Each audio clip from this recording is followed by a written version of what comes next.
രാജ്യത്തെ ഗ്രാമീണ തൊഴിൽ മേഖലയിൽ നിർണായക മാറ്റങ്ങൾ വരുത്തിക്കൊണ്ട് മഹാത്മാഗാന്ധി ദേശീയ ഗ്രാമീണ തൊഴിലുറപ്പ് പദ്ധതിക്ക് കേന്ദ്ര സർക്കാർ അന്ത്യം കുറിച്ചു.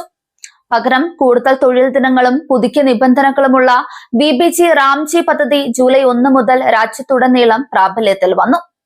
പ്രവൃത്തി ദിനങ്ങൾ 100-ൽ നിന്ന് 125 ഉയർത്തിയതും കേരളത്തിൽ ദിവസവേതനം 401 രൂപയായി വർദ്ധിപ്പിച്ചതുമാണ് പുതിയ പദ്ധതിയുടെ പ്രധാന സവിശേഷതകൾ. എന്നാൽ തൊഴിലുറപ്പ് കൂലിയുടെ കേന്ദ്രവിഹിതം 60% വെട്ടിക്കുറച്ചതും സ്വകാര്യ വ്യക്തികളുടെ കൃഷിഭൂമിയിലെ വികസന ജോലികൾക്ക് വിലക്കേർപ്പെടുത്തിയതും സംസ്ഥാനങ്ങൾക്ക് വലിയ സാമ്പത്തിക പ്രായോഗിക പ്രതിസന്ധി ഉണ്ടാക്കുമെന്നാണ് വിലയിരുത്തൽ. തൊഴിലുറപ്പ് പദ്ധതിയുടെ നിലവിലെ കാർഡിന്റെ പ്രാബല്യം തുടരും. പുതിയ പദ്ധതിയുടെ കാർഡ് ലഭിക്കുന്നതുവരെ EKYC ചെയ്ത നിലവിലെ കാർഡുകൾ ഉപയോഗിക്കാമെന്നാണ് ഗ്രാമവികസന മന്ത്രാലയം അറിയിച്ചത്. മഹാത്മാഗാന്ധി ദേശീയ ഗ്രാമീണ തൊഴിലുറപ്പ് പദ്ധതിക്ക് കീഴിൽ കേരളത്തിൽ സ്വകാര്യ വ്യക്തികളുടെ കൃഷിഭൂമിയിൽ അവർ ഭൂനികുതി രസീത് സമർപ്പിച്ച് അപേക്ഷിച്ചാൽ നിലമുറുക്കൽ, കാട് വെട്ടിത്തെളിക്കൽ തുടങ്ങിയ പ്രവൃത്തികൾ ചെയ്തിരുന്നു. എന്നാൽ BBG റാംജി പദ്ധതിയിൽ സ്വകാര്യ വ്യക്തികളുടേതടക്കം കൃഷിഭൂമിയിലെ ഭൂവികസന ജോലികൾ അനുവദിക്കില്ല.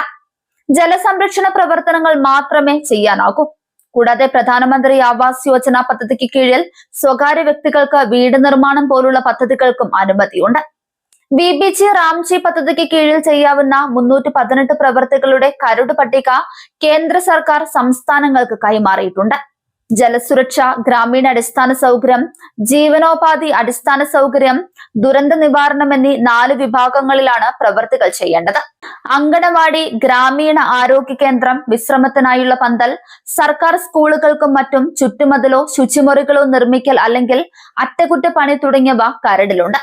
കനാലുകളും ഓവുചാലുകളും വൃത്തിയാക്കൽ, മണ്ണിടിച്ചിൽ തടയാൻ ഭിത്തി, ചെറിയ തടയണ, നീർത്തടം, കനാൽ, മഴക്കുഴികൾ തുടങ്ങിയവയുടെ നിർമ്മാണം, കുഴൽ കിണർ പുനരുദ്ധാരണം, ജലസ്രോതസ്സുകളുടെ സംരക്ഷണം, വനവൽക്കരണം, കാട്ടുതീ തടയൽ, റോഡ് നിർമ്മാണം തുടങ്ങിയവയും പട്ടികയിലുണ്ട്. മാലിന്യ സംസ്കരണത്തിലൂടെ വരുമാനമുണ്ടാക്കുന്ന പദ്ധതികളും കരടിലുണ്ട്.